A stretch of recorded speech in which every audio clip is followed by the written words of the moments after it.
श्री स्वामी समर्थ. जय जय स्वामी समर्थ. नमस्कार, मी अस्मिता. तुम्हा सगळ्यांचं खूप खूप स्वागत आहे आपल्या चॅनलमध्ये. तुमचा दिवस आजचा खूप खूप आनंदात जाओ. तुमच्या सगळ्या इच्छा स्वामी पूर्ण करोत ही त्यांच्या चरणी प्रार्थना व्यक्त करून आजच्या व्हिडिओला सुरुवात करते. पण त्यापूर्वी सगळ्यांनी कमेंट बॉक्समध्ये श्री स्वामी समर्थ लिहायला विसरू नका. अनंत चतुर्दशी म्हणजे ज्या दिवशी बाप्पाला आपण भरलेल्या नेत्रांनी निरोप देतो, त्याच्या दुसऱ्या दिवसापासूनच पितृपक्ष म्हणजे ज्याला पंधरवाडा असंही आपण म्हणतो त्याला सुरुवात होते.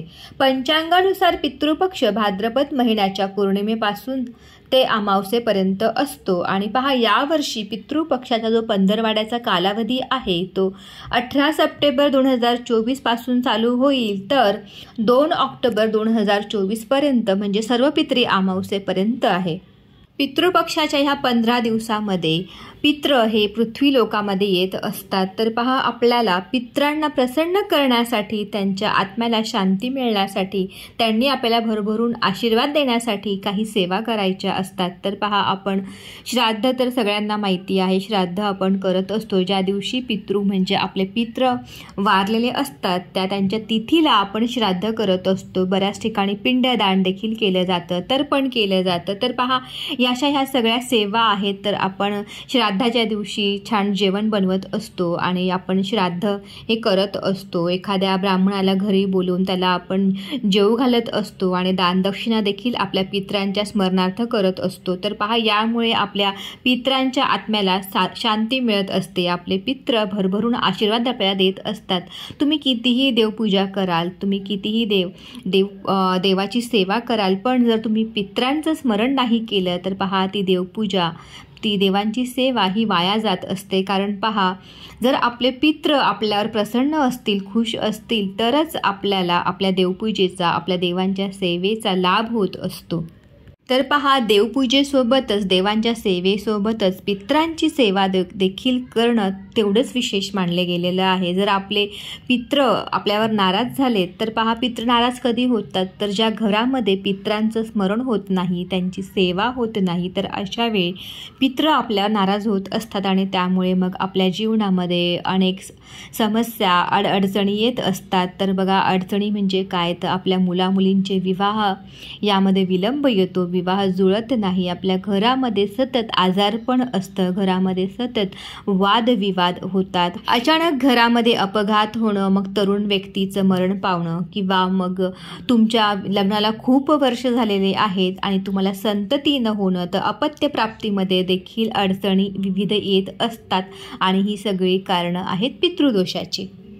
आपल्या पितृंना खुश करण्यासाठी, त्यांना प्रसन्न करण्यासाठी या 15 दिवसामध्ये अतिशय सोपी सेवा तुम्हाला करायची आहे. तर पहा, ही सेवा इतकी सोपी आहे की तुमच्या घरात कुणीही सहज करू शकतं. पुरुष किंवा स्त्रिया करू शकतात. जर स्त्रियांना काही अडचण असेल, मासिक धर्म असेल, तर पुरुषाने ही सेवा केली तरीही चालू शकतं.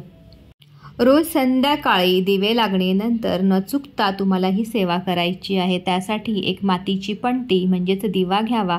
त्या दिवाला आसन द्यायचं. आसन देण्यासाठी तुम्ही एका प्लेटमध्ये थोडेसे तांदूळ घेऊ शकतात आणि त्यावर हा मातीचा दिवा ठेवावा. त्या दिव्यामध्ये एक कापसाची जोडवात लावावी आणि त्या दिव्यामध्ये मोहरीचं तेल टाकावं. जर ते तेल नसेल तर तुमच्याकडे जेही तेल उपलब्ध असेल ते देखील चालू शकतं, पण शक्यतोवर मोहरीचंच तेल वापरा. आणि त्यानंतर ह्या दिव्यामध्ये थोडेसे काळे तीळ देखील तुम्हाला टाकायचे आहेत.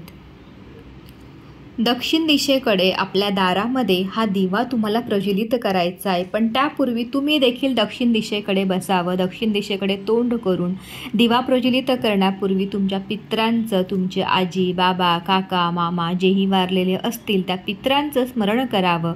आणि त्यानंतर ओम पितृदेवाय नमः म्हणावे 5 वेळा.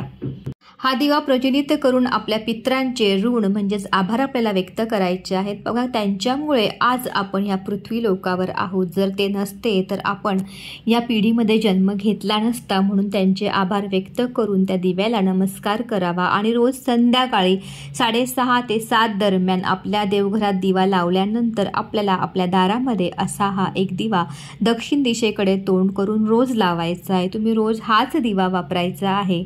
जर वात्सम संपली 4-5 दिवसानंतर तर पुन्हा नवीन वात लावावी आणि रोज त्या दिव्यामध्ये तेल टाकून थोडेसे काळे तीळ जर त्याच्यामध्ये नसतील, कमी पडले असतील तर रोज तुम्ही थोडे थोडे तीळ त्यामध्ये टाकू शकतात किंवा तुम्ही आदल्या दिवशी म्हणजे ज्या आधीच्या दिवशी जे तीळ टाकलेले आहेत ते देखील 15 दिवस वापरले तरीही चालू शकतं. अतिशय प्रभावी ही सेवा आहे. ही सेवा तुम्ही करून बघा. 4-5 दिवस जरी तुम्ही केली तर लगेच तुम्हाला त्याचे काहीतरी अनुभव येतीलच. 100% तुम्हाला मी सांगते काही ना काही चांगले अनुभव तुम्हाला या सेवेचे येतील. तर पहा, न चुकता पितृपक्षाच्या ह्या पंधरवाड्यात ही सेवा करा. आणि पहा, जर स्त्रियांना काही अडचण असेल, मासिक धर्म असेल तर पुरुषांनी किंवा तुमच्या घरात मुलं असतील त्यांनी देखील मुलामुलींनी ही सेवा केली तरीही चालू शकतं. अतिशय श्रद्धेने आणि मनोभावे 15 दिवस ही सेवा केल्यानंतर तो जो दिवा आहे तो तुम्ही पाण्यामध्ये त्याचं विसर्जन करू शकता. सगळ्यांनी ही छोटीशी सेवा रोज संध्याकाळी करा आणि याचे स्वतः अनुभव घ्या. आणि आजचा व्हिडिओ आवडल्यास व्हिडिओला एक लाईक करा. जास्तीत जास्त हा व्हिडिओ शेअर करा म्हणजे ही माहिती सगळ्यांपर्यंत पोहोचेल. आणि चॅनलवर नवीन असाल तर असेच आध्यात्मिक व्हिडिओ पाहण्यासाठी चॅनलला सबस्क्राईब करा. बाजूला जे बेल आयकन आहे ते देखील प्रेस करा म्हणजे माझे जेही नवीन व्हिडिओ मी यूट्यूबवर टाकेल त्याचे नोटिफिकेशन तुम्हाला सगळ्यात आधी तुमच्या मोबाईलवर मिळतील. आजचा व्हिडिओ आपण वेळात वेळ काढून पाहिल्याबद्दल सगळ्यांचे मनपूर्वक आभार. श्री स्वामी समर्थ.